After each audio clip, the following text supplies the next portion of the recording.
So this is parotid duct. Okay, this parotid duct, it is emerging from the anterior border of parotid gland, and it runs forward over this muscle. What is this muscle? This is masseter muscle. When it reaches to the anterior border of the masseter muscle, it turns medially. See here, it will be turning medially. When it turns medially, it pierces three B's. What are three B's?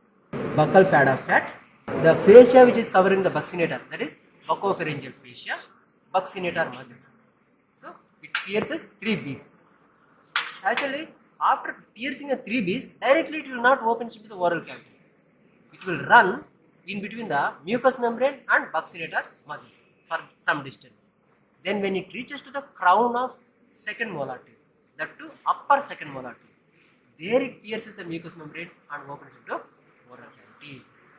This is the parotid duct. We can also call as Stenson's duct. Recollect once again. Anterior border of parotid gland over the masseter, at the anterior border of masseter, pierces three B's. What are those? Buccal pad of fat, buccopharyngeal fascia, buccinator muscles. Then reaches the space which is present in between the mucous membrane and the buccinator muscle. Then it goes little forward. Then reaches to the crown of upper second molar tooth. That means at the level of crown of upper second molar tooth, where it pierces the mucous membrane and opens into oral cavity.